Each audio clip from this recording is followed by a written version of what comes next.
This podcast is a proud member of the UUOP network.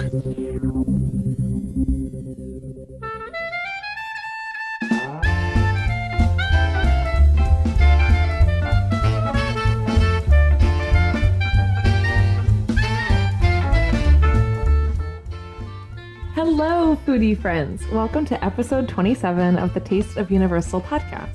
I'm Kayla, and joining me today are my lovely podcast sisters, Kelly and Shelby. Tracy won't be with us this month, and we will miss her greatly, but hopefully she'll be back with us soon.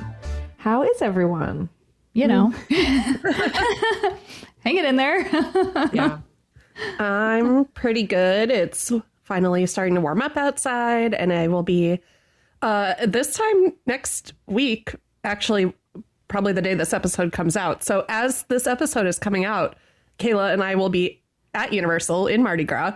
Yay. So Yay. very much looking forward to that. Yes, finally. Yeah.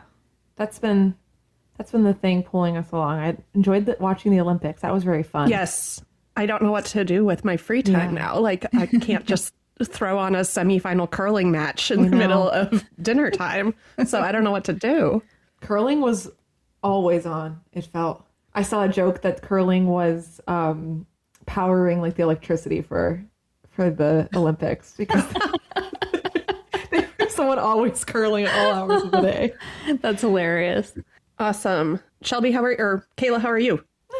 It's like a lot of stuff going on in the world, and I feel like focusing on my personal world has kept me sane, and then it's exciting and happy that my personal world is going to Universal, which is the place that I like to go when I'm feeling very strong feelings. So I'm very, very excited. I'm excited to go with Cameron again, and he can ride ET. So I'm really excited to do that. That's so exciting. That'll be fun. fun. Oh my gosh, he's gonna love that. I don't know. I think. I mean, I hope. I hope he loves it. It will be such a new experience. Like, nothing in his life is anything like the ET ride. So I'm very shocked that, like, he still can't ride Cat in the Hat. What? Yeah. Aww. Like, I'm surprised that he can ride ET and not some other ones. But anyway, I'm very excited for that. I'm very excited for Mardi Gras food. We'll talk about it in a bit. But I've heard really good things. Me too. Yeah, Shelby, have you been able to go? Oh yeah, I went opening weekend. I got it done because there wasn't a lot of vegan stuff. But I mean, there was enough to eat, and we had a good time. So, Hey, how was the vegan food? it was good. It was good.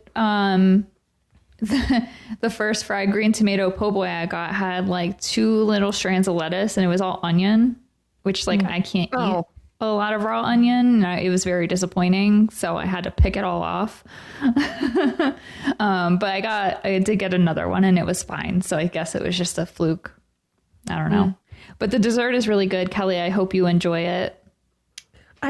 It's cookie butter, right? Yes and no. Okay, because that's not a flavor I particularly enjoy, but I will be with such a big group that I will be able to split it with. I'm sure I'll find people to split it with. Tyler's my go-to to finish off the desserts that I get that I can't finish. There you go. I mean, it would be worth just taking a bite of it and make sure. So there's like 2 different toppings for it, which is amazing. There's a dark chocolate topping, which is like the little Mardi Gras masquerade mask. And then there's, oh shoot, what is it? The other one's a hat? Now I can't remember what it is. Anyway, the other one is a cookie.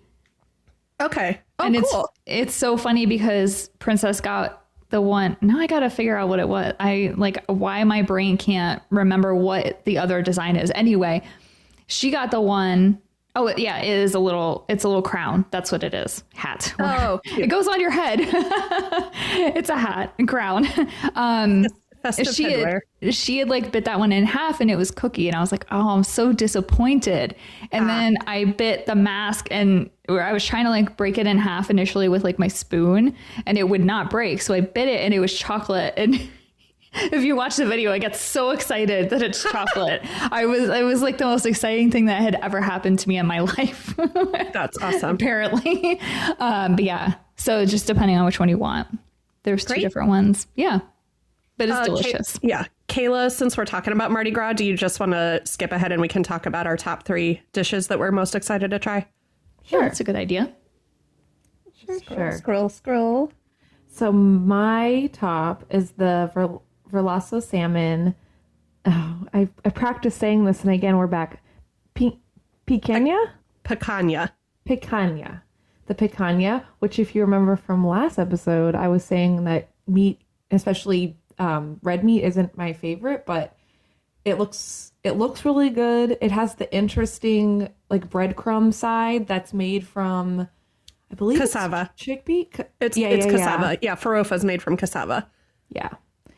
So I think there's enough interesting, like number one, it looks like very good meat, and I've heard really good things about the meat, and that they're grilling them like right there, out there for you to see, which is cool. And then I like the sides and what it comes with, so that has bumped up in my excitement. And then in the same booth, I believe, is the mousse that has the passion fruit. That's the gluten-free dessert that I've heard. It's very interesting, and this is, again, I'm excited. I don't think this will be my favorite thing, and I won't necessarily like crave it or want it, but for something interesting and new for me to try that I don't get to try often, similar to the deviled eggs, the fruity deviled eggs from HHN. I'm excited for something unique that will be a story worth telling if I absolutely hate it. It's like bizarre to me. I think it'll be really fun and interesting to try. Nice. We've got some crossovers. So the picanha is my number 1. That's a very, very traditional cut of meat for Brazilian food. And so like with the fat cap on top and everything, it's a very challenging cut of meat to cook right. But when it's done right, it's like fabulous. And I've heard really, really consistently good things about the flavor, the how, whatchamacallit? Why can't I think of that word? Wow, we're on a roll today, guys. Tender it is, how that it's just cooked really well. And I like farofa. I've had that at Brazilian restaurants before. It adds a really nice, interesting like crunch and flavor to it. And then the jerk chicken is my number 2. I've heard it's really, really good to mix the jerk chicken and the rasta pasta, so that I'm planning on trying that. And then the salmon is my number 3. So yeah, I have a lot of options this year, so I'm probably going to steer away from as good as the Puerto Rico booth is getting as far as reviews go. I tried both the pinchos and the pastelone last year, so I'll probably pick something else, but who knows? We'll see what I can get done in a day and a half. I think it's fun we have 2 crossover of 3. Yeah. Cool. All right. Anything else before I move us into appetizer or our intro? I think we're good. Cool. Yep. So for our appetizer this month, we will dig into more menu updates around the resort.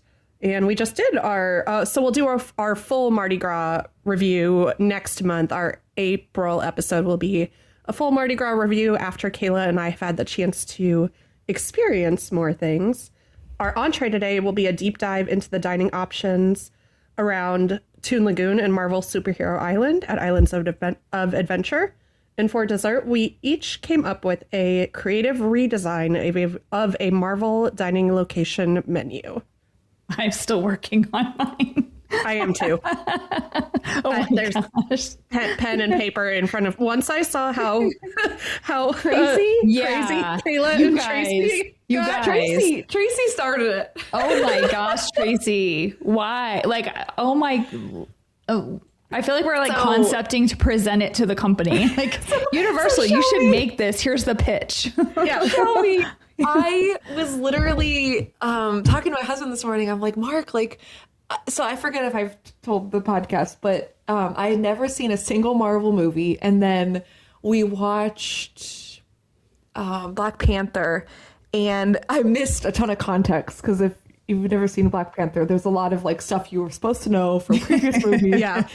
So during COVID, I went and watched all the Marvel movies. I made these dramatic posts on Instagram of ranking them, and it became like a bunch of people that I haven't talked to in years messaged me like, please continue this is hilarious. Nice. Anyway, Marvel has become this like wacky, like I'm not a huge fan, I never read the comic books, but like now I have seen all the movies. There was a bit where like we were going to all the new Marvel movies in theaters and whatever, so like Marvel has become a bigger point of my life. I apparently know nothing because like I couldn't think, which I think Marvel is just a really big universe. There's a ton that happens. And like, because I've read Harry Potter so much, I know off the top of my head some like creative fun ideas from like deep cuts of Harry Potter, but like I'm not there with Marvel. Clearly, I could think of nothing. And so like then it was like conversations with my husband and then using like Google. And so I came up with my menu by helping, but it got to a point where I was like, Mark, I'm not pitching this Universal. Like, it doesn't have to be perfect. This is so silly. And then I stopped. Like, we were trying to figure out something, and I was like, I'm like, I can't make this work right. And then it's like, wait. This is fun. This is a pie in the sky. I'm not pitching this was not supposed to be stressful. I was like, this is a 60-second exercise that'll be silly. Now Kayla's got a PhD in Marvel food now. Oh my gosh. So yeah, stay tuned to the end for that. Hopefully we didn't talk it up too much. No, Tracy had some great ideas, so listen to that. We'll see what I can come up with in the next hour. Same. I was really happy with one of my ideas. I will let you know when we get there. Okay. All right, Shelby, you want to take us to the new stuff at the park? Yes. So it is Butterbeer season, apparently. Yay. They've like officially made it. Now if you go to Universal's website and you go to the events, this is one of the events. It's a thing. I like that. It's fun. It's cute. So with that comes a ton of new Butterbeer options across the resort. I don't think we could participate very much, Kelly, actually, I don't think any of us can really participate, at least not that I know of. So if anyone hears anything differently, let us know. So we have items that are located in Hogsmeade and Diagon Alley, and those include a Butterbeer waffle, a cupcake. I'm not going to say Butterbeer every time, guys, so just know I'm talking about Butterbeer still. Otherwise, I'm going to say Butterbeer like 50 times. Yes. So they have a Butterbeer waffle, cupcake, cookie sandwich, candy apple, and a Butterbeer shortbread bar. And then Tracy threw a note in here and said, yes, please to all. Like, yeah, she gets to enjoy those, or she would get to enjoy those. A little jealous, not gonna lie. I do like, I think we'd all enjoy some Butterbeer flavored items, but I guess at least we get the Butterbeer drink. So, we also have some returning items, including the Butterbeer ice lolly, a caramel hard and soft pack ice creams, fudge, and potted cream, which I think those last four are always there. I worded this weird. I wrote this and I was very tired, so just bear with me. I think the caramel was new of last year. Some of them, like the ice lolly. Like the lolly. Yeah. Okay. And then like sometimes they don't have them. Like sometimes they run out, I would say. Whereas like they're never, or knock on wood, oh my God. If they ran out of ice cream, of Butterbeer ice cream, people would lose it. Yeah, they would. Anyway, I think the ice lolly and caramel are still like, you should be able to get them all times of year, because I think they were successful at this event. But I don't know if it's like 100% like the ice creams. Okay. Makes sense. And I had this last year, and I'm not a good judge because I'm not a big sweet fan, but like it was fun and cool. Was it the lolly? If you don't like sweets. No, I didn't get the lolly. I got a caramel and I got fudge. Gotcha. Which are very sweet things. But I think I bet. Last year, right? The ice lolly was late, if I remember correctly. Yeah, it was like a month later or something. I missed it. And I probably would have liked the ice lolly the best out of all of them, but fair. I got what I could and it was fun. And they were really pretty. They were very beautiful desserts. I think that might be why I'm more jealous than anything, because they're all like really cool looking. Like you really do these up. Like they are very Instagrammable, as one would say. Yeah, they whoever made the logo for Butterbeer, I don't think they knew how big of a deal it is. Because it's like so classic. It's a mix of like pretty but classic. It's pretty gender neutral. Like anyone can wear it. It's a perfect. That person should get a raise now that they have a whole season around it, and we're talking about how beautiful it is. And it's like kind of simple but great. I know it is pretty simple, but honestly, Universal is treating it like it's like, here's Horror Night season, here's Mardi Gras season, here's Butterbeer season, and here's the holidays. Like it almost, by going through that period of time right before the like big Summer Slam, it's like they're marketing it as if it is a special event to bring people in. But which again is just like a fun little theme park nerd niche. Yeah. I just had a funny idea when Kelly, what you're saying of like, oh, there should be a special character meet and greet like they have with the new Gator. And they should do Albus's brother, Dumbledore. The Hogshead. And just have this really grumpy old man who's like kind of mean to people. And like you ask for a picture, he's like, oh, fine, whatever. Like the most not Disney character meet and greet possible. The most adult person that's like a bar owner that's grouchy. Universal, do it. Yep. Good old Aberforth. Aberforth, thank you. Yep. He is grumpy. All right. Oops. All right, Shelby, what's Epic Universe? Yes, Epic Universe actually has some participating options for Butterbeer season. It's been a whole year almost since this park has opened, and I don't think anyone knows how to pronounce this. Beer. Yeah. Okay, so Butterbeer. Biera Burr. Is what I think Tracy would say if she was here. Whatever it is. There's a creme brulee. Yeah. She can make fun of us later. There is a creme brulee, a macaron, and a truffle in Epic Universe now for Butterbeer season. So that's exciting. Fancy. Yeah. I've heard that the creme brulee is gluten-free. Oh, that's awesome. Yeah. Are you going to Epic when you come here? No. Oh. No. So I have a friend that's also gluten-free who is texting me, which I think it's hilarious that she's texting me. I'm pretty sure she wants to go. Going through like, she was going to the park. She has season passes and like, do you think it's worth it to do the Butterbeer stuff? Like, should I go to Epic? And I'm like, well, it is a lot of money, blah, blah, blah. And like, she's basically like, Kayla, tell me to go. Like, you're the friend who'd be like, just go, enjoy. So she messaged, I think she emailed the allergens, and I believe the creme brulee they said is gluten-free. And I don't know about the macaron. I think they said yes, but I get so sketched because like no other macarons are gluten-free at Universal. So I would really double check. Yeah. If you're going to Epic, I would double check everything anyway, but especially the macaron. And if I'm honest, the creme brulee, because I'm like skeptical for some reason. Anyway. All right, that sounds yummy and fun. Next, we'll move to City Walk, where Vivo Italian Kitchen recently overhauled their menu. New appetizers include house-made garlic cheese focaccia and mozzarella fritta. A new wood stove oven pizza was added. Toscana pesto gorgonzola cream. Ooh, that sounds nifty. Mozzarella, sun-dried tomatoes, red onions, basil, and oregano. The new burrata caprese has replaced the classic caprese. New pastas include, oh, guys, I never get Italian food. Don't make fun of me. Cappelletti Primavera? I think so. Spaghetti. Yeah. Yes. Spaghetti al aragosta. Artichoke cream has an updated description. Spaghetti with meatballs. Crazy that's not on the menu before. That definitely seemed like it would be. Sausage ragu and broccolini and gnocchi.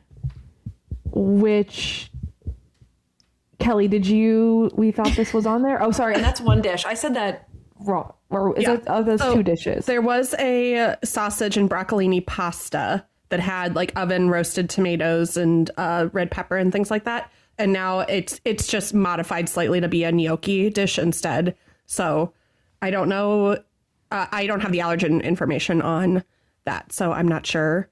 Okay. But it seems like they've added some. They took some things away, they added some things, and they just slightly modified certain dishes. So I don't know if they got a new chef or something like that, but it's worth checking it out. I feel like I read this wrong, or I read this weirdly, that it's sausage ragu and broccolino with gnocchi. Yeah, it's all one dish. I kind of said it like two. And then some new main courses include salmon and diver scallops. And side options include new confit fingerling potatoes. You know how we feel about those. And sauteed broccolini. And those are both vegan and gluten sensitive. My goodness. Yeah. This, again, I'm not a big Italian food person, so I'm the wrong person to look. My husband would probably be happy about these changes. Artichoke cream sounds interesting. You know, so they did change that description slightly. So it says like vegan, I don't remember what it said, vegan cream. And it didn't say that before, but it still comes with cheese on it. So it's not marked vegan.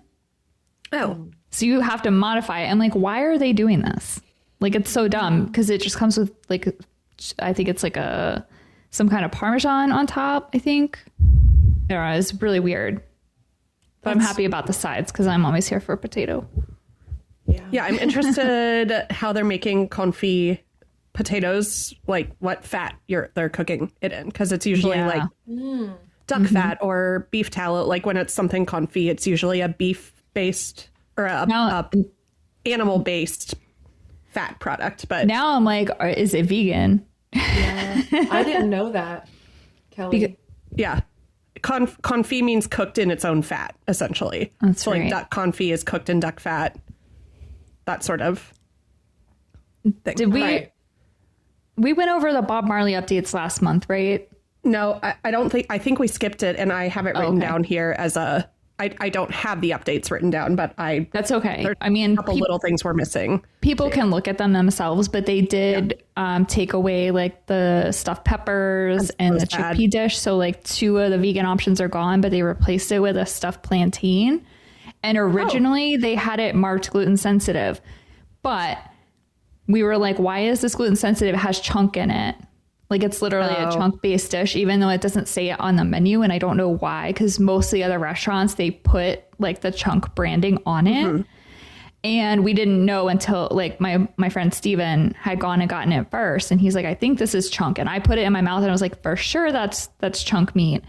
And it also comes with Festival, which is also not gluten friendly.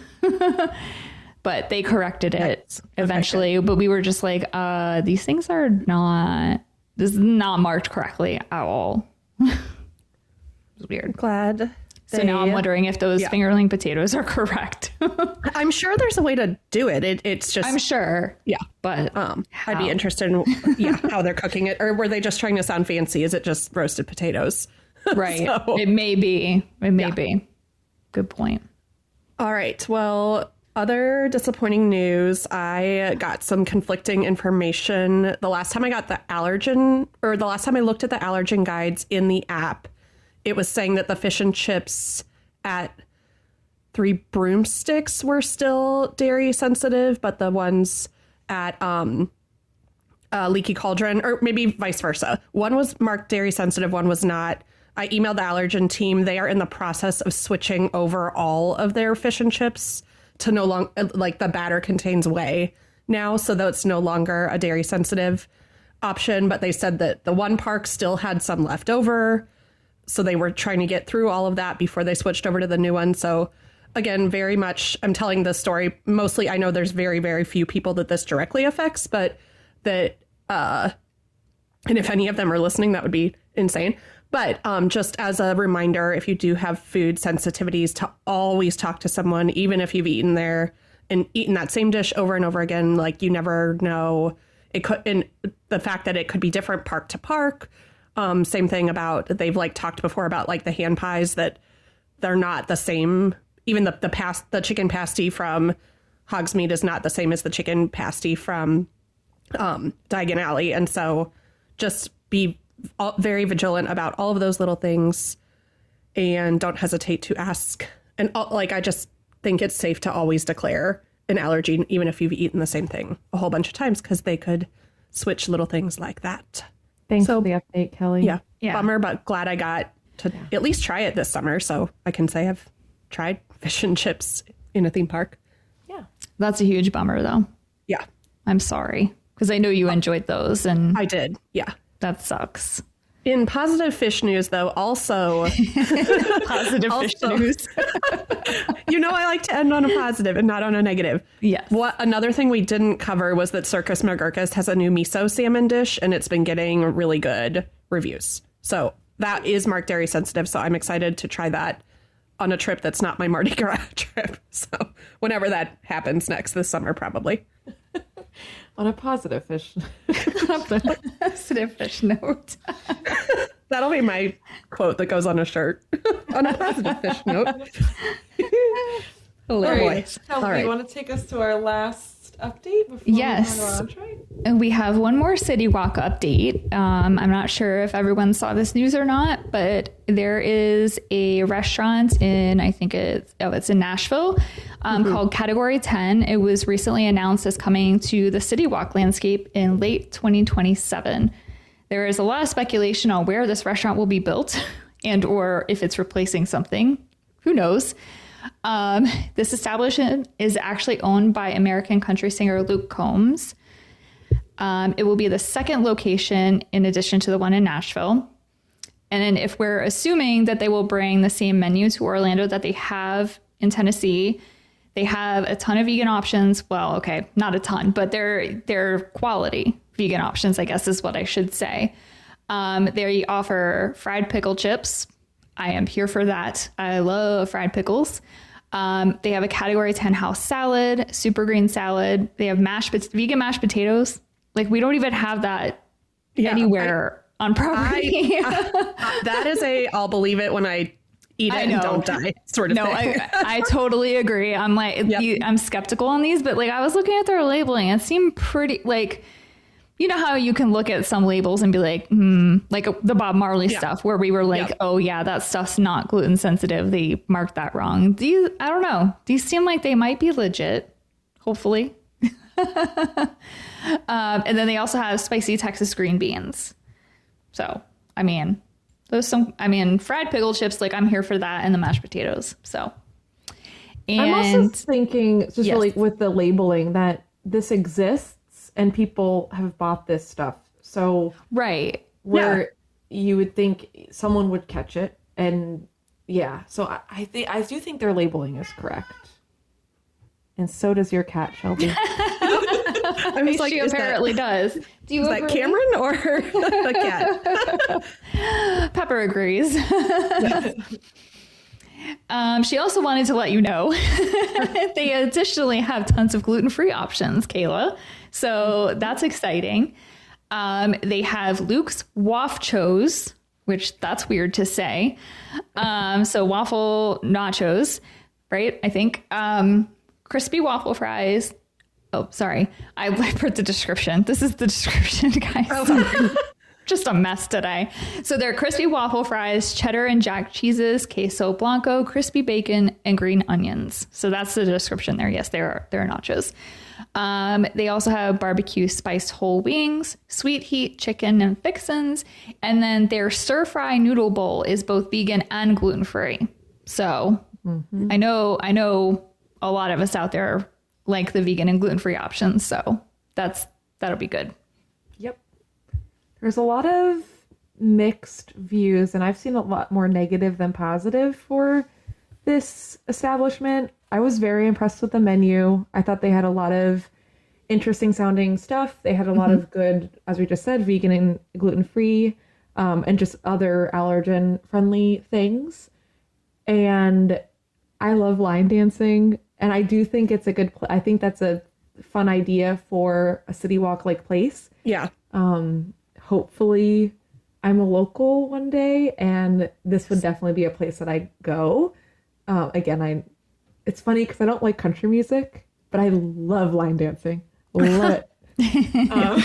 So especially if I'm a local, you'll see me here. And again, I can go there and I don't have to pre-plan to either eat at home or go somewhere else. There's a lot on the menu that's interesting and hopefully good. So that's my view on this place.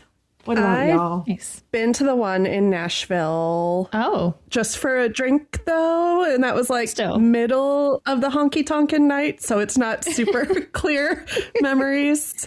But it was huge. First of all, the one in Nashville is like, I think at least 3 stories. Because there's like a dance, one floor was like all dancing. There was I think a bar, like an open bar on the top. I think, again, wee bit fuzzy memories happening here. But yeah, it was a really cool place. And I think I saw someone post which I try not to follow the Facebook groups and stuff like that because it just makes me mad. But someone was like, who asked for this? And I think we asked for this. Like, Universal guests asked for this as they fill out stupid Margaritaville every single night. That place is always hopping. People are wearing balloon hats and dancing around like fools. All like NBC is always busy.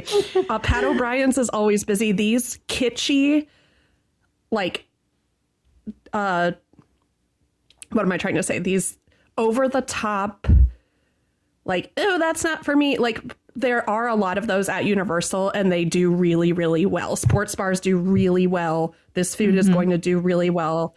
Yes, there's live music in other places, but like not live country music. You've got reggae music at Bob Marley. You've got, again, the Margaritaville. You've got the dueling pianos. You've got like all these kinds of touristy entertainment things we're packing them out as Universal guests, especially Orlando locals, like what you were saying, Kayla, as something just a little bit different that's not in the theme parks. This is another form of themed entertainment. And so I think I do fully agree that if this is as big as the one in Nashville, that depending on where it goes, the sightlines could be kind of weird. But I think it's just one more, there's now that I think about it, like Anahitos has live music. There's a ton of live music, but nothing country in a part of the state and in the world where a lot of people in Orlando love country music and love line dancing. And so I think it's going to be less of an abomination than most people think it's going to be. For if you scoff at someone wearing cowboy boots, you got to take the parrot head hat off of your head first. So that's my piece. I think there's kind of going with what you're saying. I think there is, you don't know what you don't know. And I feel like people don't know what a country line dancing bar is actually like. And there's this unfair negative view of it that, like, just give it a shot. And then, like I've already said, that the menu is not, like, there are some interesting sounding things. It's not your boring, bland, barbecue place. Anyway, I'm like repeating, but I'm hopeful that once people get in and see it, they'll be surprised that they actually really like it. And had this existed, I very much thought of potentially doing my bachelorette at Universal, and I ultimately didn't. Had this existed, I'm very curious if I'd be like, all right, I'm going. Because I would have that and Rising Star as like really fun, special things to do in this already special, cool place in the after hours times. Anyway, Shelby, do you have feelings about I'm just really here for the fried pickles and the mashed potatoes if they're real. Like, I don't really dance. My body has a hard time just standing upright, and if I try to like move in any other way, I just topple over. So I won't be dancing. I will watch everyone else dance and I will enjoy it. But just there for the food and the people watching. I think it sounds interesting. There'll be good people watching. Yeah, yes. I think it would benefit City Walk. To your point, Kelly, all those other places are typically packed, especially later in the evening. So if they have like a true nightlife kind of feel and like stay open a little later, I think that will help a bit. So yeah. Okay. I think it'll be interesting. Give it a shot, people. Give it Yeah. a shot. All right. Moving on to our entree, we will continue our series on overviewing each of the lands and worlds of the Universal Orlando theme parks. If you go way back in the archives, episode 5 and 6 of this podcast reviewed the dining locations and then current menus for Hogsmeade and Diagon Alley. And then more recently on episode 22, we discussed the dining options for Jurassic Park and Skull Island. And now today we will continue in Islands of Adventure with Toon Lagoon and Marvel Superhero Island. We will share basics on food locations, overview menus, and of course share our favorite experience and memories in these lands. So Kelly, start us off in Toon Lagoon. All right. So Wimpies, aka not Blimpies, which I referred to for an entire episode way back when. I kept talking about the food at Blimpies, and to this day I don't know whether I was talking about Blondies or Wimpies. Oh no. So Wimpies, not Blimpies, is a quick service hamburger restaurant with outdoor seating only that serves a Wellington cheeseburger, a vegan supreme cheeseburger, chicken fingers, and French fries, but RIP to the curly fries.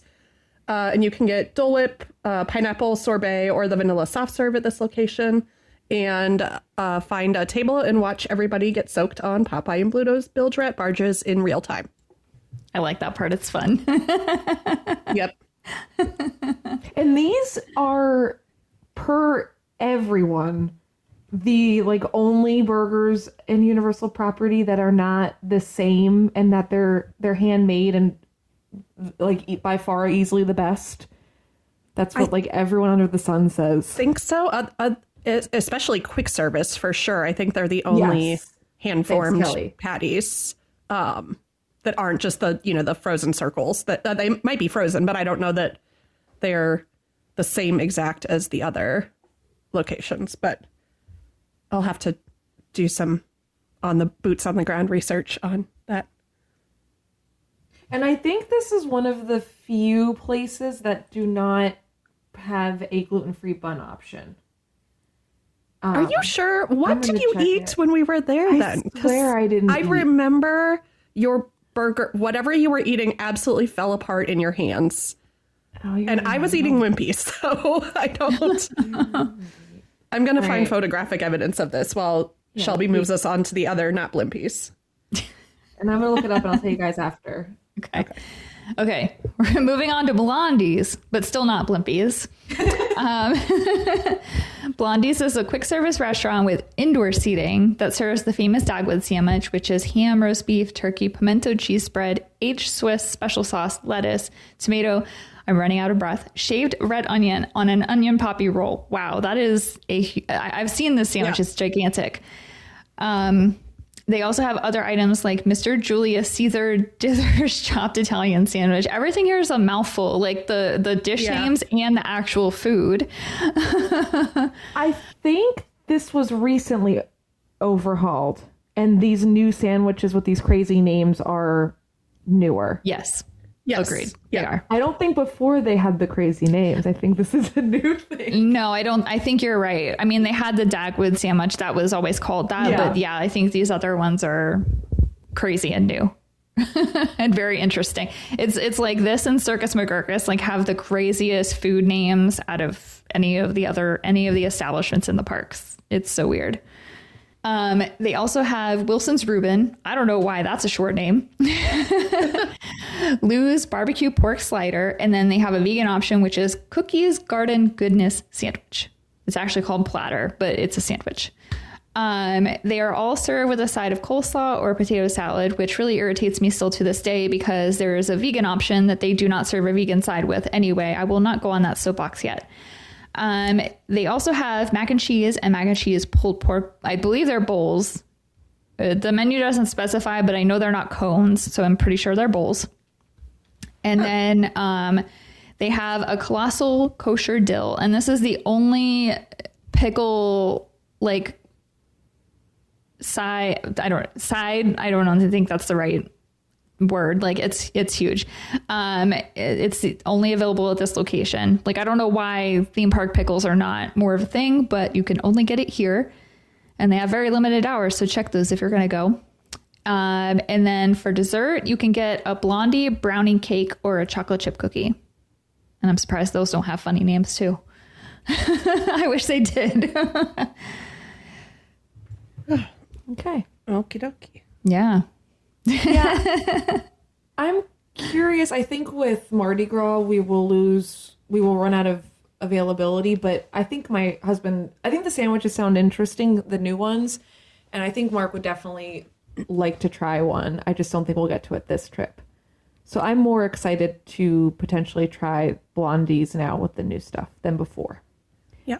I've never eaten in blondies. I think I've shared this in a episode before, but walking in, at least previously, it looked like a cross-contamination nightmare, so I just didn't feel comfortable eating there. But it's worth at least investigating. It's always worth checking to see what it's like. Yeah. Now, Wimpy's, when I went to the site, it did not say anything of we have gluten-free buns, but when I Googled it, it did say they had gluten-free buns. I'm curious if for some reason, how do I phrase this? If for some reason they don't care as much as other locations, that they keep them stocked, if that makes sense. So like, instead of having it on the website where it's a little bit more disappointing if you get there and it's not there. Yeah. That they have it potentially if you ask. Because some places on Universal's website do say right at the beginning, we have a gluten-free bun available.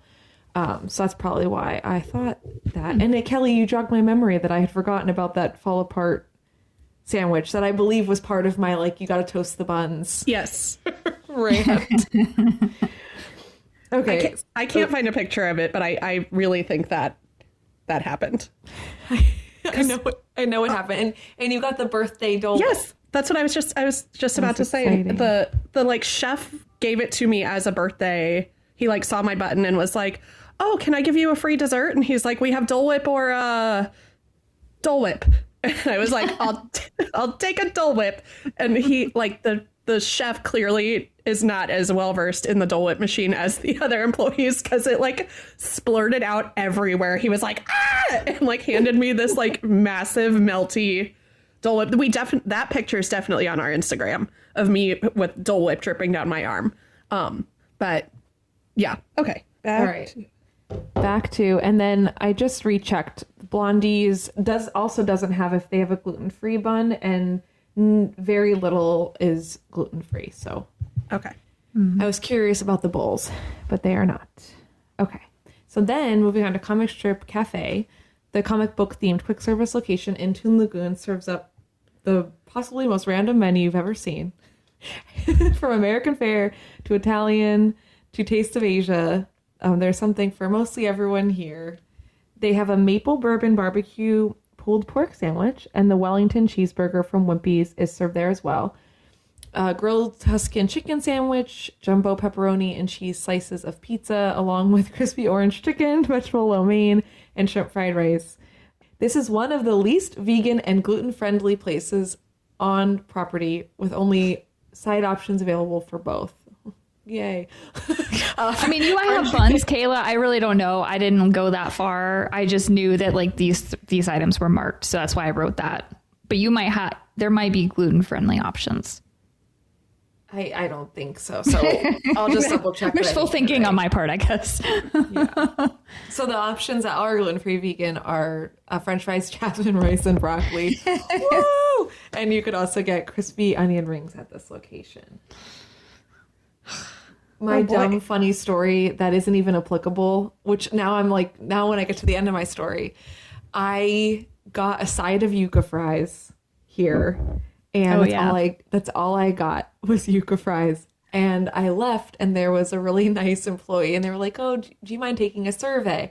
And I think I've told everyone, I love surveys. And then especially at parks, like I feel bad. I know people are really grumpy and they'll like be mean to these people. So I try to always take the surveys unless I'm like really in a rush, but I wasn't in a rush. So I was like, I'll take your survey, but like, I just got a side of yucca fries. Like, I don't think I'm going to be helpful in whatever the survey is. Like, They're like, I'll do the survey. And just the questions were like, how did you feel about your food? And I'm like, I mean, I like them, but like, I just got a side of fries. Yeah. Like, and I forget, there was definitely questions that were funnier that like made it like it was more for someone that had a family that bought meals. Yeah. And I just like died of laughter when I was telling my husband that I took a survey about 3, and like the yuca fries, you got like 3 fry, like they're thicker fries, but you don't get a lot. So my survey, I didn't do well, and they took them off the menu, even though I gave a positive review of my fries. I'm sad they're gone. Yeah, the yuca fries were good. Yes, sorry, Kelly. I agree. I was gonna say the same exact thing you did. So, and they had sauce. Like, there's gluten-free buns at Comic Strip Cafe. There are. Okay. All right, so you probably have a bit more to eat. Yeah. Than I do. Okay. All right. Kathy's Ice Cream is a walk-up window located between Comic Strip Cafe and Blondie's. It is just a simple ice cream stand serving up scoops, shakes, and sundaes. Kayla, I know you've talked about eating here before. Can you fill in Shelby and I on? Yes, please. Yes. Yeah. What they have here. So I didn't go forever because I love Florian Fortescue and it's more exciting, Harry Potter themed, blah, blah, blah. But Kathy's is fantastic. It's your just traditional, simple, you could add like hot fudge and peanuts and whatever. And it was so good. And they really, I forget how much it was, but I thought like I got a lot of ice cream. Like it was a good amount, especially at a theme park. So when I'm in the mood for more of like that classic sundae, I'll go to Kathy's. Nice. And I would definitely recommend it. I really loved it there. Yum, yum, cool. yum. Our last location in Toon Lagoon is Ale to the Chief / Sips and Slurps. So this is everyone's favorite snack stand with 2 names. And we reported in our December episode that this stand got additional snacks added to their menu. It's located right near the Dudley Do Right Bridge, and this is where you can find Coke Freestyle machines, and they serve snacks like potato chips, a corn dog, street corn, cinnamon donuts, and a pulled pork walking taco. And I wish I could eat there. There's something weird with them that's not gluten-free, and I forget what it is. I think it's the chips. Yeah. Oh, yeah. I think it was the chips. Come on, people. Yeah. And that menu could have changed already, too. Yeah, that's like they frequently update it. Mm-hmm. The menus for these snack stands are not in the app or anywhere online at all. The most recent one I found was from like 2014. Was on like Yelp. But yeah, so those kinds of things we do our best, but without having, unless Shelby has like run to check it that day, we don't always have the most updated menus for those like snack stands and like the stuff in Jurassic Park that serves like the empanadas and those sorts of things. That is information that is very challenging to come by. That it is. I feel like we're like kind of hinting at it, but that they seem to be testing and use these snack stands to test stuff. And so there's a lot of changes. Definitely. Because there's also there's a new permanent snack stand in Studios. Is that right? Yes. Okay. It has the most 2015 menu that you've ever seen in your whole life. It's literally like popcorn and turkey legs. And I'm like, seriously?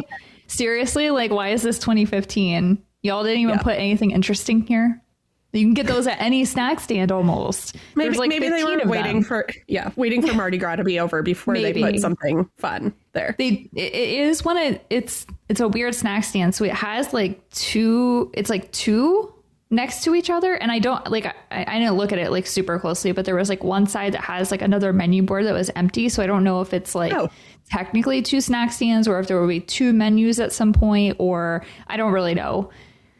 It was very interesting looking. Cool.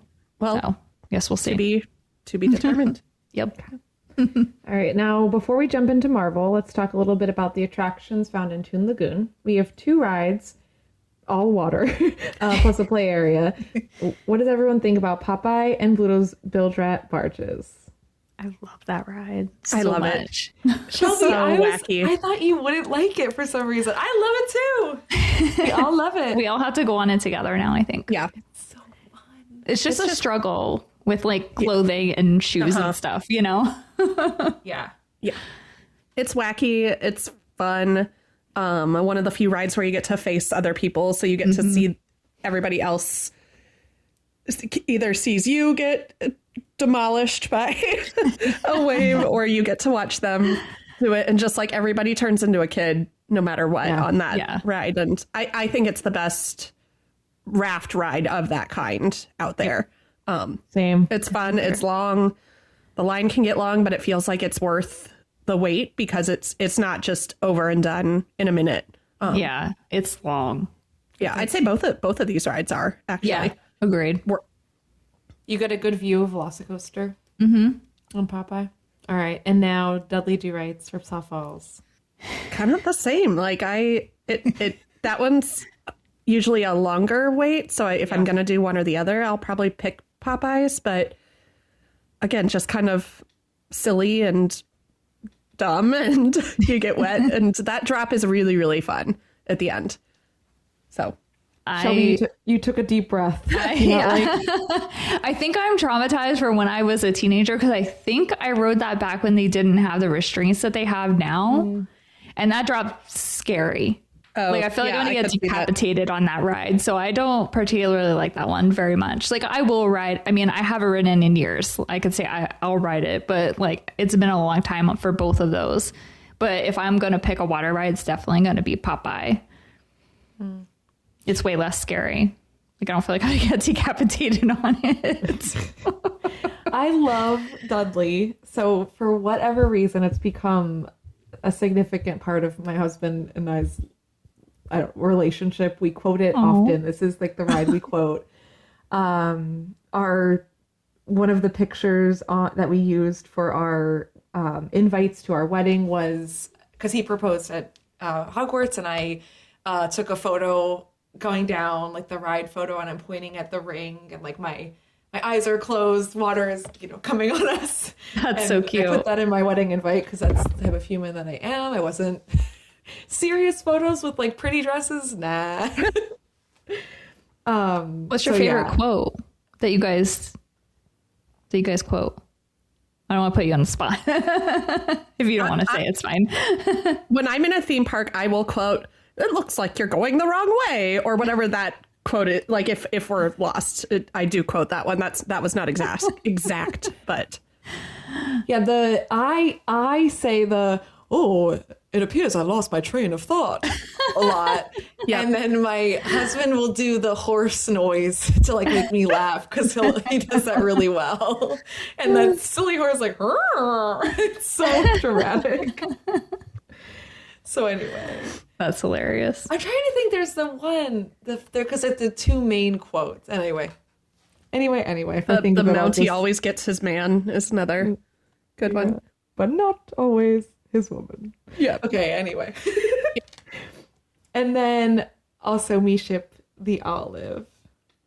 That's a really cool kids, not just kids area. You get some of the best views in the park from up on the top. They're cool up there.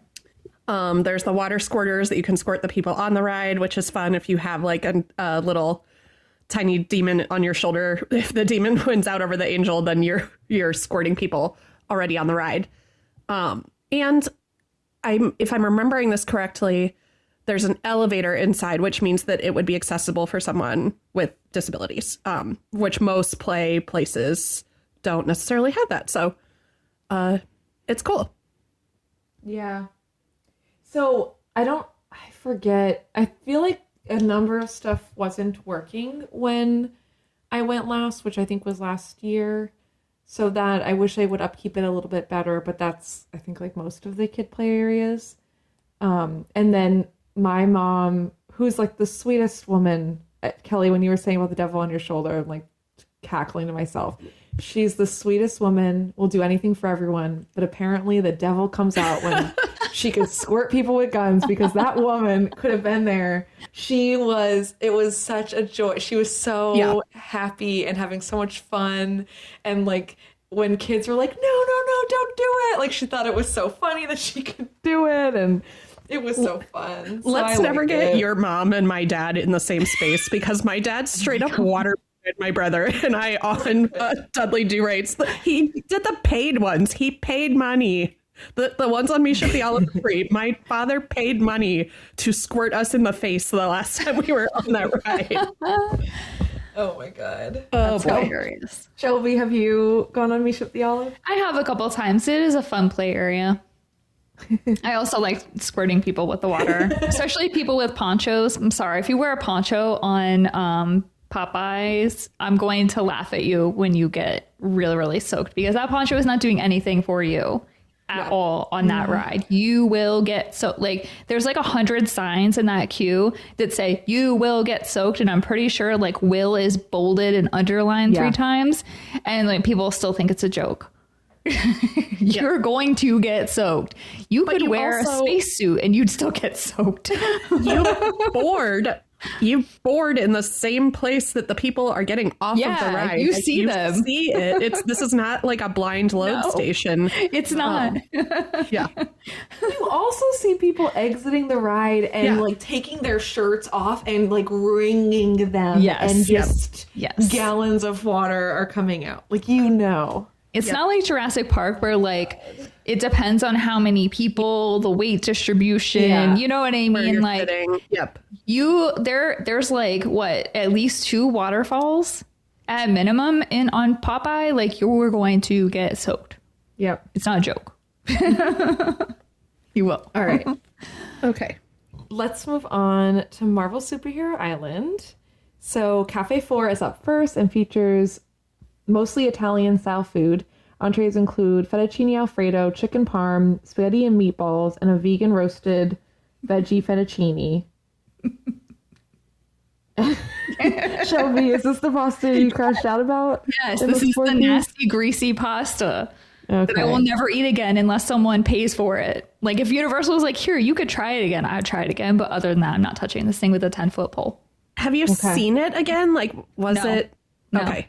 I was curious if you got like the baddest of the bad batch. I mean, I definitely did do that. Princess and Bear did get it after me. Like, I didn't end up going with them, and theirs was just as greasy. Like, she sent me a photo of like the bowl. It was just like leaking grease out of it. Yeah. I'm eating an orange right now, and that's the mental picture. No, and then you're like tasting the grease. Don't do that. Yeah, it was Stop disgusting.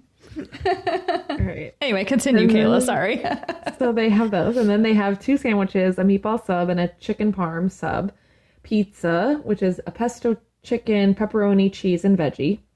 Despite an overall lack of menu overhaul in recent years, this is strangely one of the more expensive quick service locations in the theme parks, with platters averaging in $20 range and combos climbing up to $25. That is higher. And however, entrees are served with a garlic knot and a side Caesar salad, and pizza and sandwiches are also served with a side salad. Combos also include the standard single serve fountain beverage, and then desserts include strawberry cheesecake, a s'mores cookie, chocolate cake, and chocolate chip cookies are available. I'm fairly certain there's nothing gluten-free at Cafe 4, and so I don't even know if I've set foot in there. You know, I know this is kind of related but unrelated. I know at Louis in Studios, they do have, I think it's a gluten-free penne pasta. Oh. If they still have it, I know gluten-free Universal, Gina went over and got it one day. So maybe they have gluten-free pasta? I don't know. Perhaps. Maybe. I can look quick. And I need to say, so typically when we're making notes, like, we don't just copy paste from Universal, we do some work. Kelly, I copy pasted from Universal because I thought this was one of the funniest things. It made me smile really big. So tell us about character dining. I have not read this part of the notes yet, so I'm going to do it in my best superhero voice, having no clue what's about to come out of my mouth. All right, ready.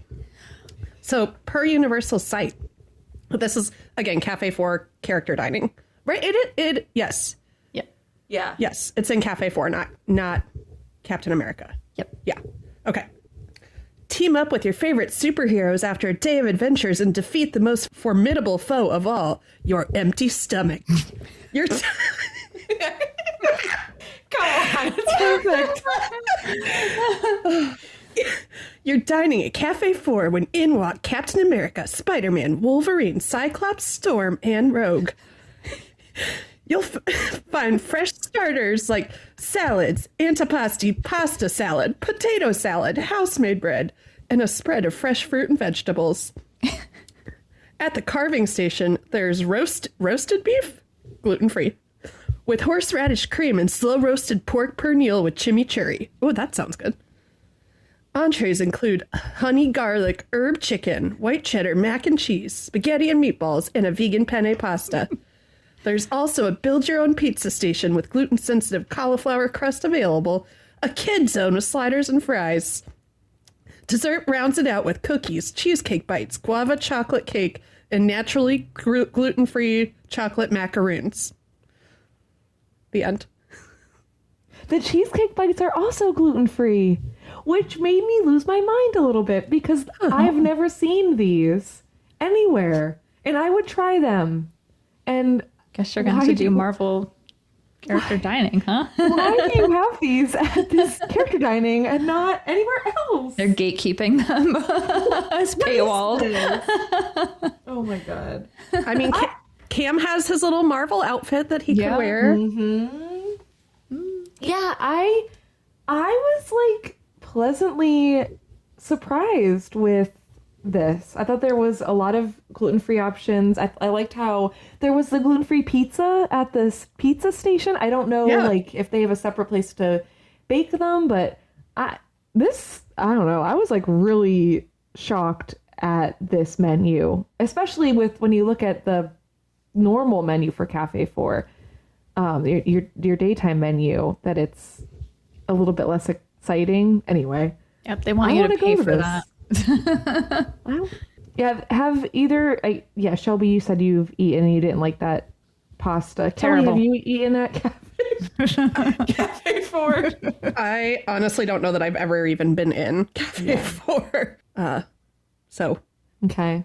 Yeah. All right. Shelby, want to take us to our next dine-in quick service? Yes, and that's going to be Captain America Diner. The Captain America... I'm not going to do a superhero voice. I don't think I can. Kelly, also props for that. my training as a preschool teacher has suited me well. Yes, it has. I loved Kelly's, and then I really liked Shelby's attempt at Captain America Diner. That's all you're getting.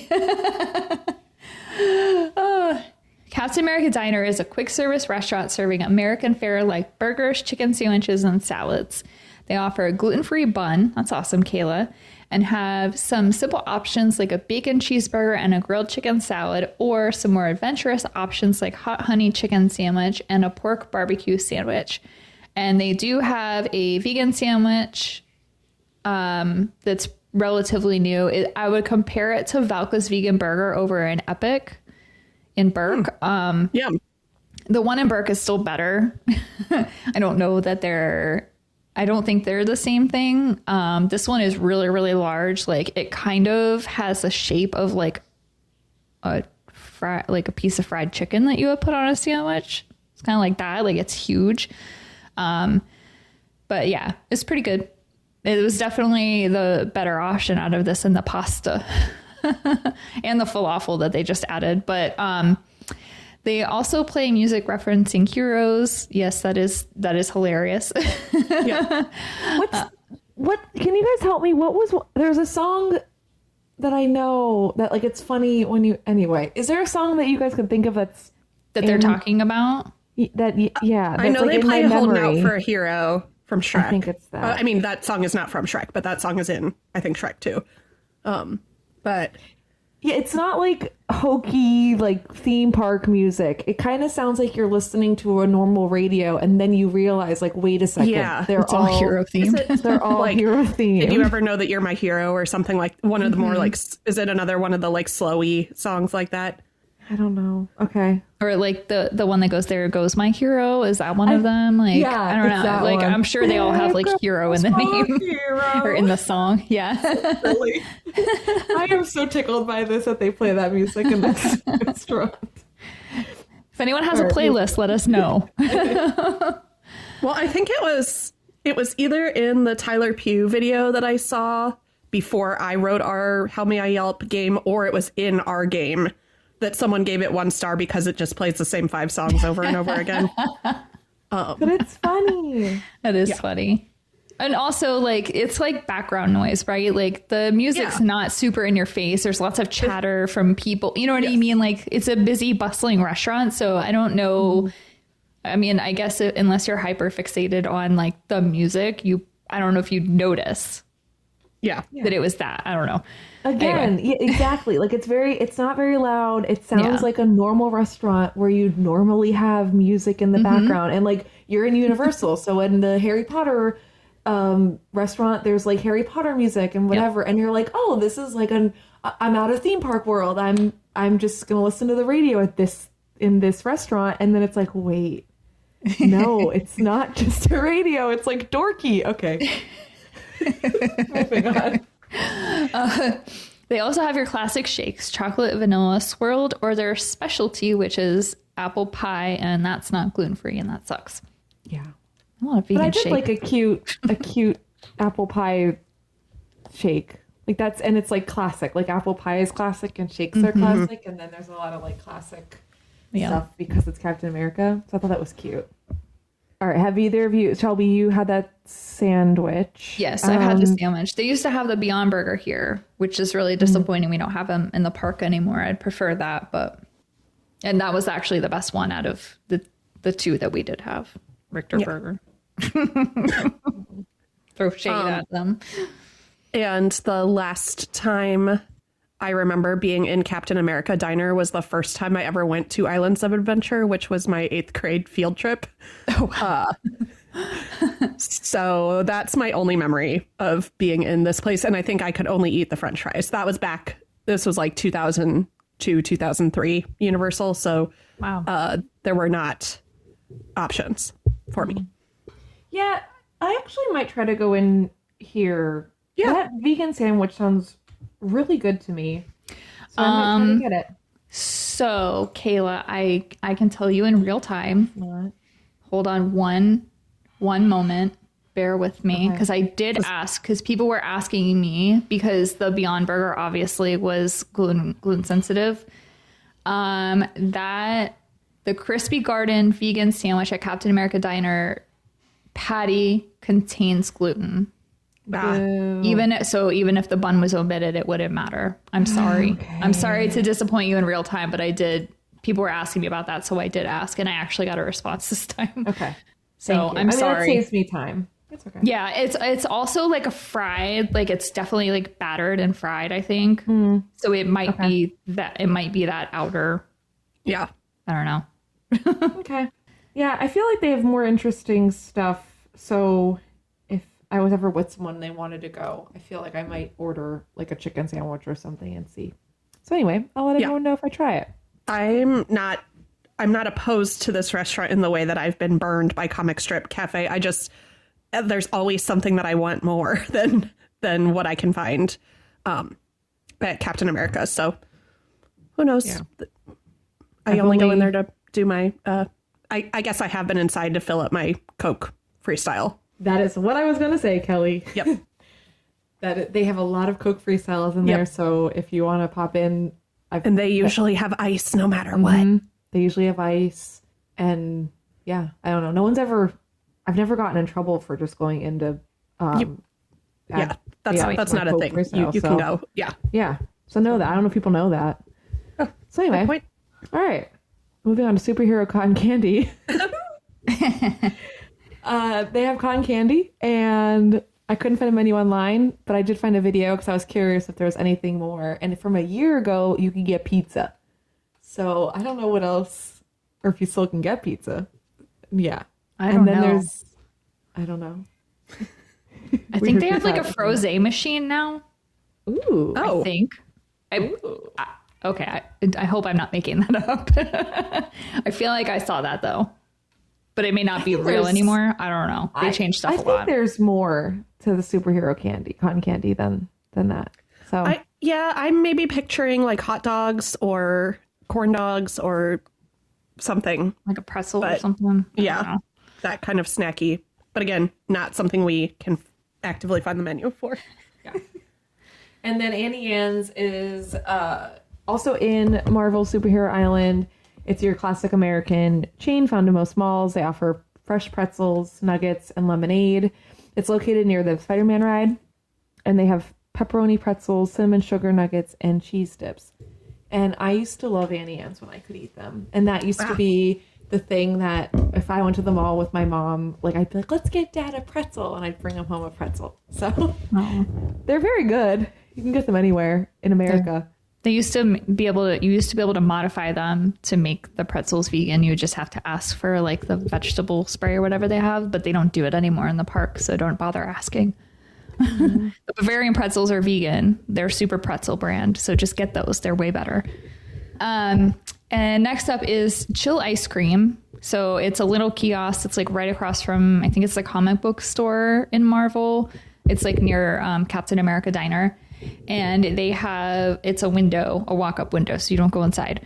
They have soft serve sundaes, including pina colada, which that one is the vegan option. They have lime tart and then strawberry s'mores. And then individually you can get the pineapple, lime, and strawberry Dole Whips here. So those are all the soft serve flavors that are included in those sundaes. Mm-hmm. And floats are also available. And then you can get dipped waffle cones. And then they have a huge toppings bar. There's like a bunch of toppings that you could get on your Dole Whip. And I think they also have vanilla soft serve. They did. I don't know if they still do. Nice. Another question for us.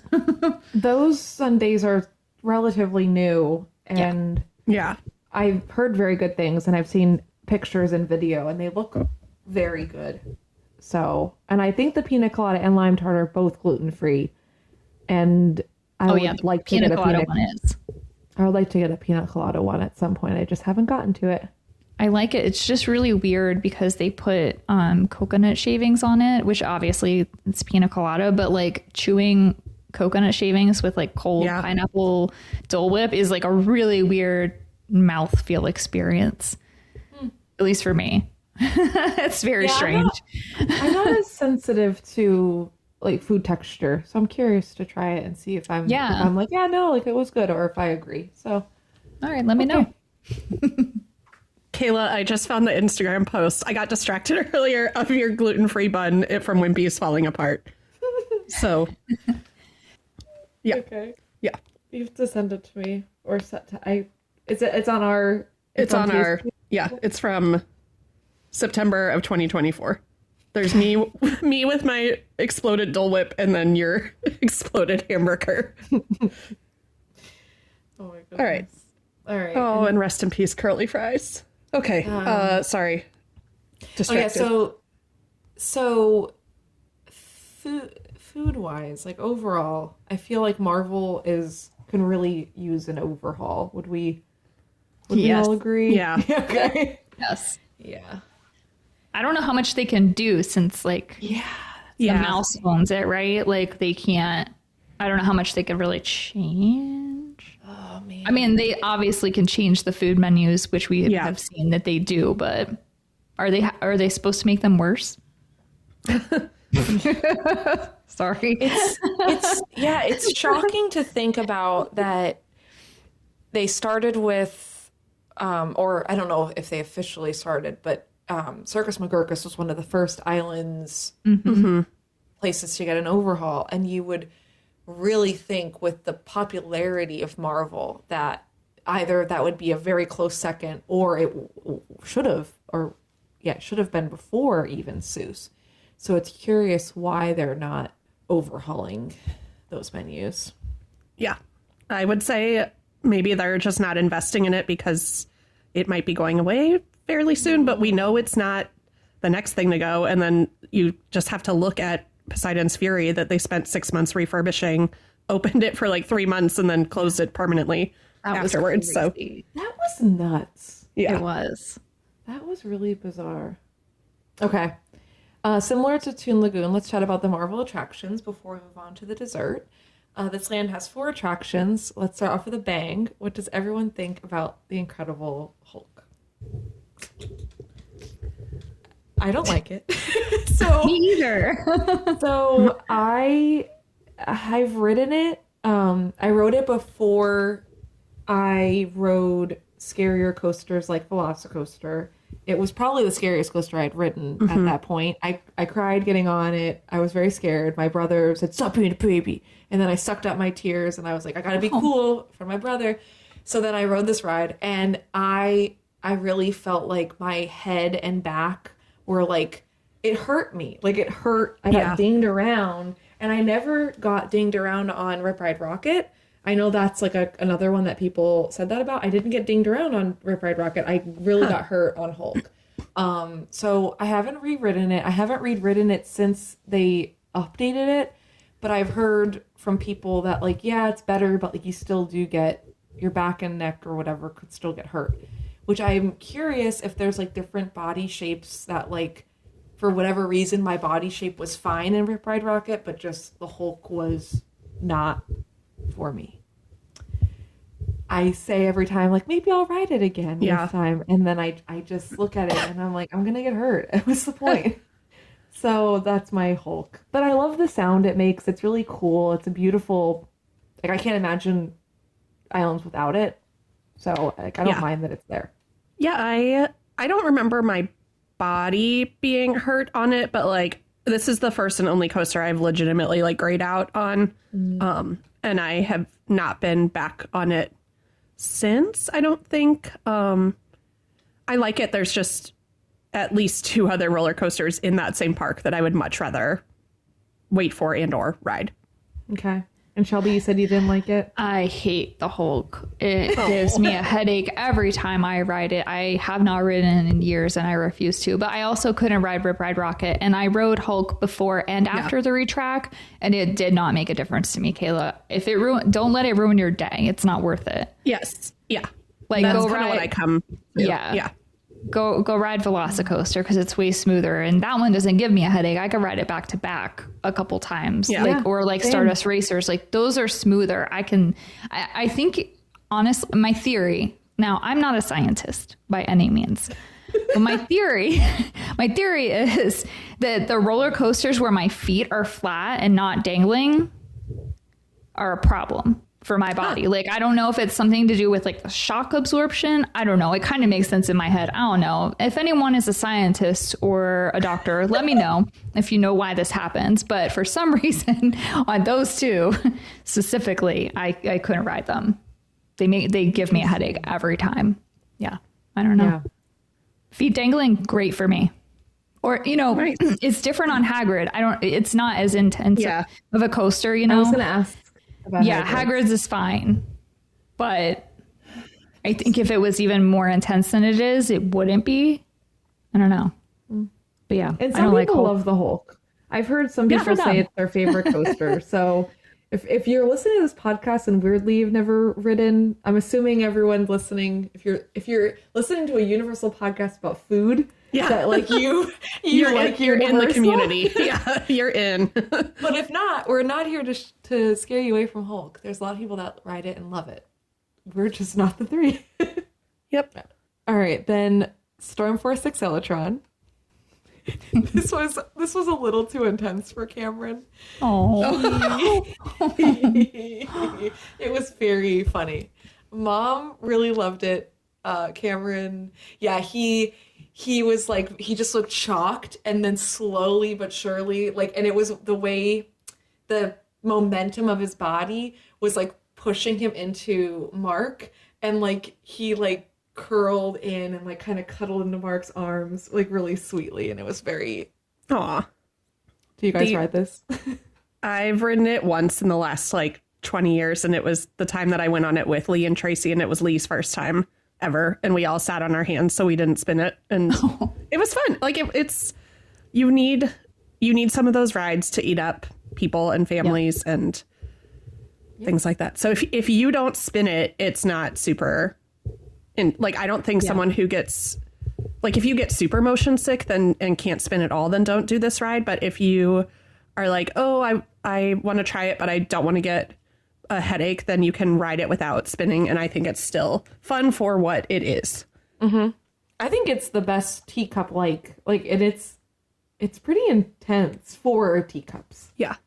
I prefer the like catch and release style of like alien swirling saucers or maters out in Disney California Adventure, where you're like going from plate to plate almost. But this one's fun too. Shelby, do you have feelings about Storm Force? I don't. I agree, Kelly. We need rides like that to people eat. I've ridden it. It's fine. I don't particularly like spinning a lot. Yeah. So, and then, you know, it's kind of a workout too. So if you really want to go to a theme park and work out, go on that ride. Just spin it to your heart's content, because it will work your arms. All right, next up, Dr. Doom's Fearfall. I know how two of us feel about this. I love Dr. Doom. I love Dr. Doom. I think it's so fun. I wish it was longer. I hate that you only go up like one time and then you come back down like real slow. Like, nah. Yeah. I compare it to like the fair ride version of that, like Big Bend or whatever it's called at the fair. Like, that one's way more intense. Like, I wish it was that. I know why it's not. It's a theme park. They got to push people through. It's fine. But I wish it was longer. How do you guys feel about it? Same or no? Kayla? We love Dr. Doom. Dr. Doom's how we're friends. Yes, that ride is the reason why that's right. Yes. our friend group formed. That's right. Yeah. That's so cool. So, yeah, and it's just one of those, right? I was bummed the last time I was there because I wasn't feeling super great by the time everybody was ready to go on it. I guess that would have been the trip of December last year. But it's just because there's no way to like prepare for it. It always scares me. Like this Tower of Terror, things like that. Like, there's no way to not have that like buzz in your step afterwards, like your heart rate up and feeling a little shaky and nervous and giggly and laughing, because there's no way to not experience that and then just be like totally, oh, that was fine. Like, you get the adrenaline rush one way or another, and not knowing exactly when it's going to happen. I get the little like nervous butterflies in my tummy, and not many rides do that anymore. So. Yes, that's awesome. It's got a cool queue also. It's got a very underrated, detailed queue. True. Just real quick. One time we went to an unnamed after hours event, and Dr. Doom was actually in there, and he was stalking us. Oh, that's fun. It was fun. He just popped out of nowhere. It scared the crap out of me. I was like, this isn't HHN. What's happening? It was fun. That is fun. Yeah. All right. And then last but not least, which I was going to talk about when we were talking about Marvel, if it does go away, The Amazing Adventures of Spider-Man. If they can't get rid of Marvel because of this ride and this ride alone, in my opinion. Yeah. It'll be heartbreaking. It'll be heartbreaking for the theme park community. I mean, Spider-Man is like changed theme park people's lives.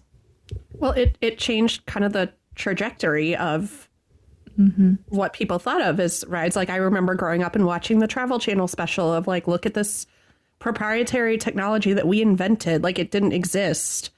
And we took these technologies from unrelated fields, and now we've got a 3D ride on a motion base. And, you don't get further iterations like you don't get anything at Epic Universe if you didn't have Spider-Man first. And I know it gets compared to Transformers a lot. I like everything about Spider-Man more than Transformers. And it's still, this is, I'd say behind Velocicoaster and Hagrid's. This is my third favorite ride in Islands. And I think honestly it makes top 5 on property. So I love it. And I ride it every time I can. It's fantastic. Yep. The practical effects with screen is just, it's game changing. And as you just said, Kelly, it was phenomenal, and it really holds up. It's old, an old ride, and it doesn't feel old at all. No. Like if someone said they built it a year ago, I'd believe them. Like, it's just fantastic. All right. I got into an argument on the Spider-Man ride with a kid that was saying that Andrew Garfield was the OG. And I was like, literally, he's not, though. Like, yeah. I mean, not something you argue about. You can argue about who's your favorite Spider-Man, but you can't argue about who came first. And like, that's where it started. It started with who we thought was better. Like, he turned to me, he's like, who's your favorite Spider-Man? And I told him, Toby. And then whatever, and we're going back and forth a bit, and then it got to like, well, Andrew's the OG, and I'm like, no, like Toby is though, sweetie. a simple Google search would tell you. We can't argue this. And then we were, then we left the line queue and never saw him again. Kids. All right, Kelly, want to take us to dessert? All right, for dessert today, we hop once again into our Blue Sky Creative chairs. We have seen many menu overhauls throughout Islands of Adventure in the last few years, and while some have been more successful than others, Marvel has essentially seen no updates. A menu item here and there doesn't count.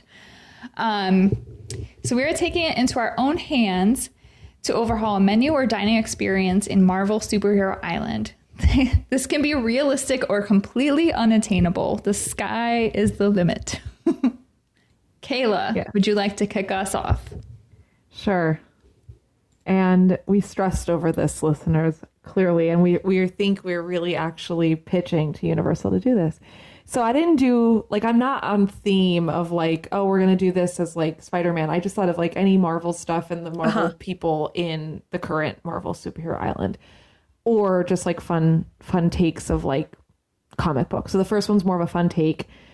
Gamma ray green dip, a spinach artichoke dip that mutates color slightly under black light.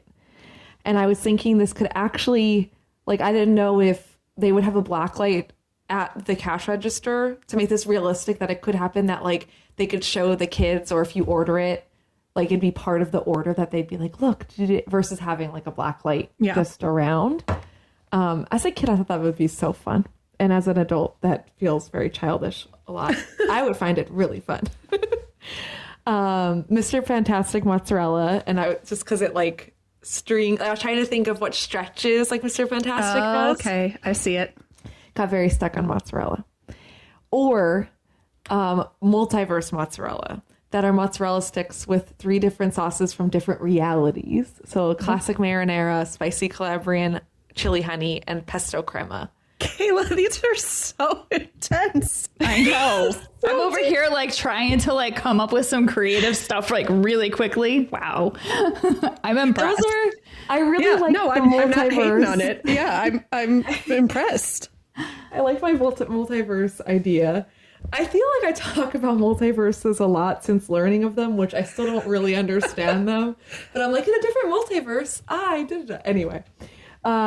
Newspaper pretzel board. So, I spelled this wrong.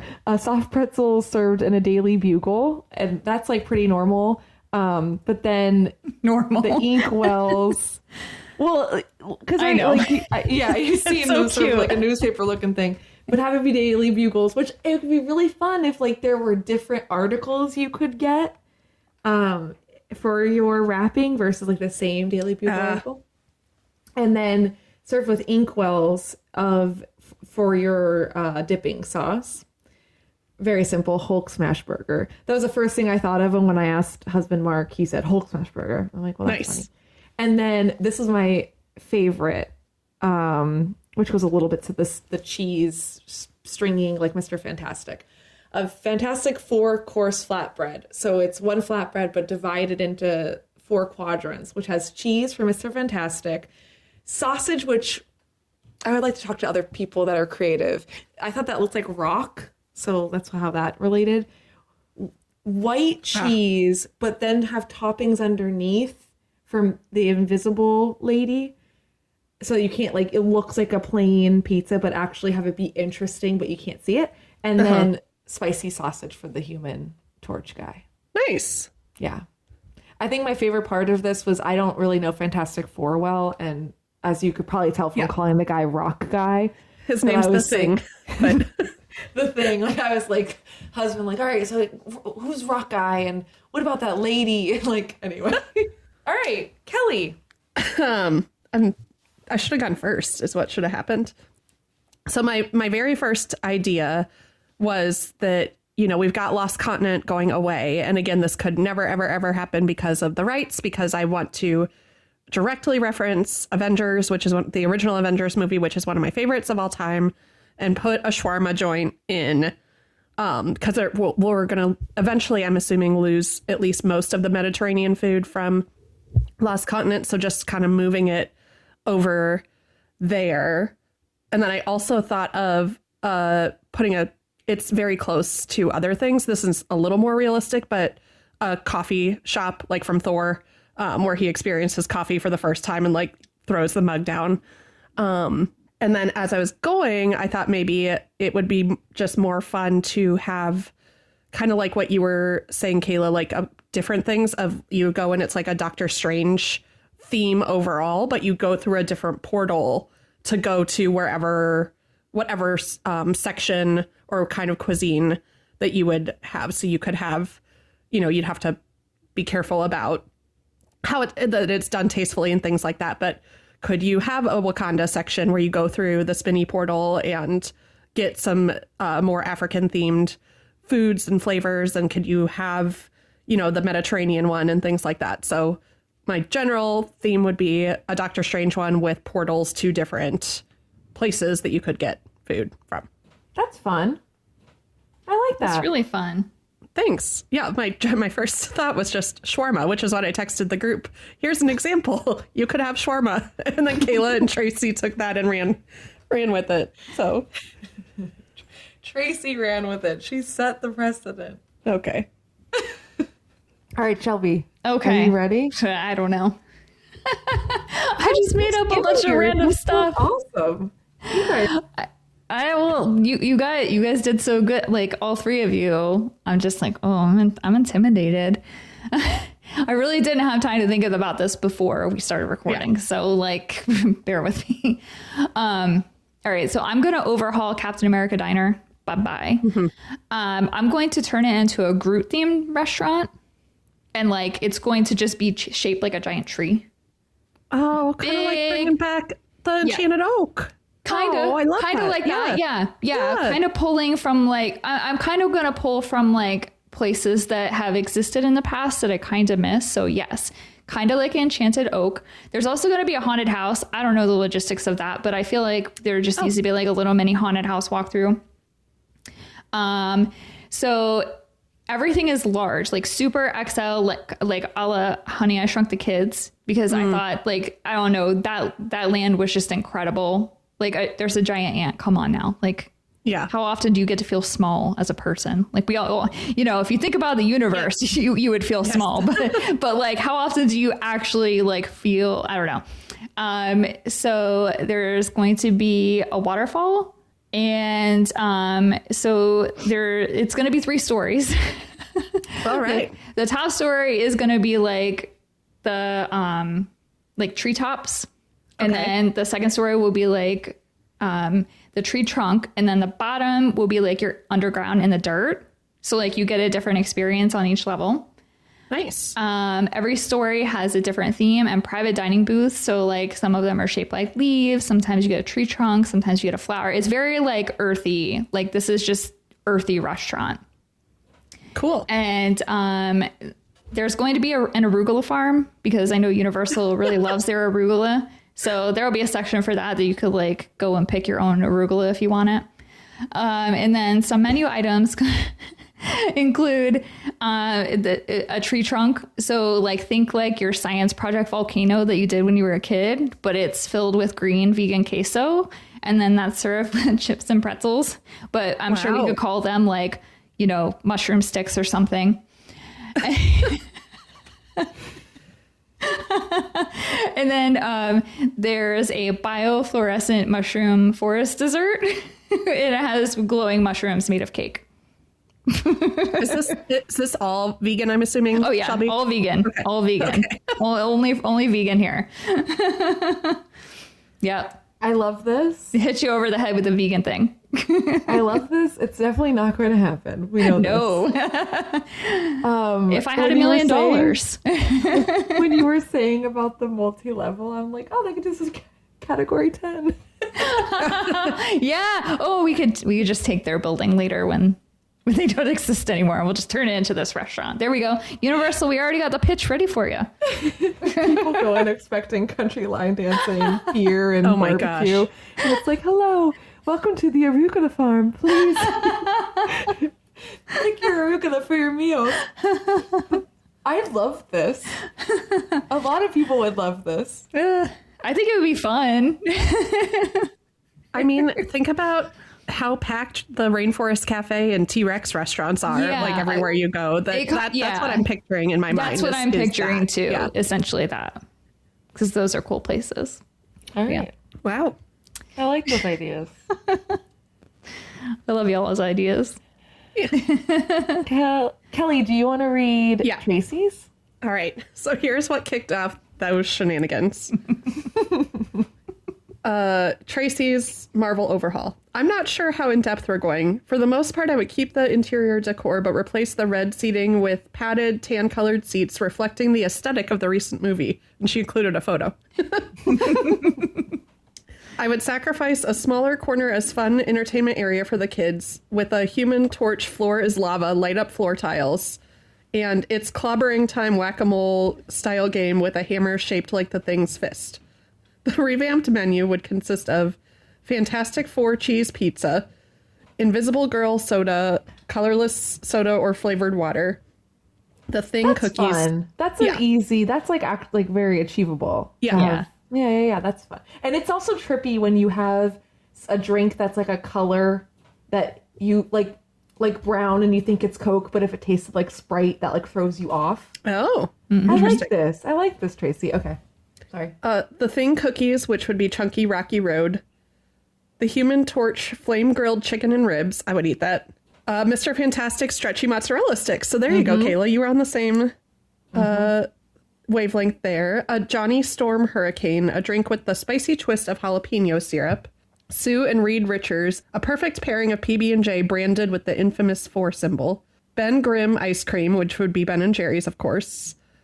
A Galactus Galette, a plum and blueberry rustic tart flavored with cinnamon and cardamom. The Dr. Doom Tower Burger, a stacked build-your-own burger with choice of patty, like beef, chicken, vegan, gluten-free, etc., bacon, cheese, mushrooms, stir-fried peppers, onions, pickles, pepperoni, fried potato slice, but with a 50-50 chance of spicy sauce for that fear factor. Only sriracha mayo, so maybe not really spicy. I got a little lost in that, but a giant stacked burger. Thank you, Tracy, for the vegan option. Yeah. With the chance that it's spicy or not. Yes. But it wouldn't be so spicy you like had to throw out your burger if you got the spicy. That's fun. Yes. Okay. Yeah. And she said meals would be delivered via app at the table and ordered via app at the table, but delivered by Herbie, the automated robot server. Oh my God, Herbie. I love so that. Cute. I love that. I love that, Tracy. I don't know many of the people referenced in this menu. I'm sorry, Marvel fans. They're all Cafe 4 or Fantastic Four people. Yeah. And I did see that movie, the new one. Okay. But I don't remember. Well, Ben Grimm is the Thing. Sue and Reed Richards are Mr. Fantastic, and I almost said Elastigirl. Wrong franchise. And then Johnny Storm is the Human Torch. Thank you. Nice. Well, I like all our ideas. Yeah, those are fun. Feel free to take any of them, Universal. Yeah, go ahead. Like them. All right. Okay. Anything else that y'all want to talk about? If not, I'm going to go into my... Yeah, I was going to say we probably sounded pretty down on both Toon Lagoon and Marvel dining. It's just, again, there's a lot there for a lot of people. Yeah. We tend towards the foodie side of things where we might turn our pretentious noses up at chicken tenders when like 90% of people going to these parks, that's what they're there for. Mm-hmm. But yeah, try new things, give feedback on surveys if what you tried wasn't good. Always check with your wait staff, the allergy team and things like that at these busy quick service restaurants. So I'm excited for a potential overhaul of Marvel.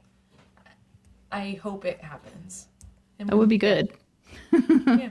All right. Shelby, you want to do your plug? Yes. We are a food podcast, of course. And I just want to acknowledge that the world is a little crazy right now. And a little is not really the words I should be using.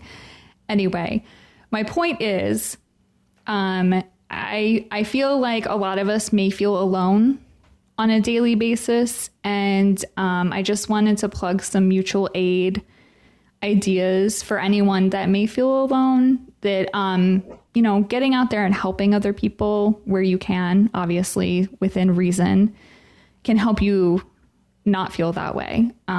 Feeling helpless is not a good feeling.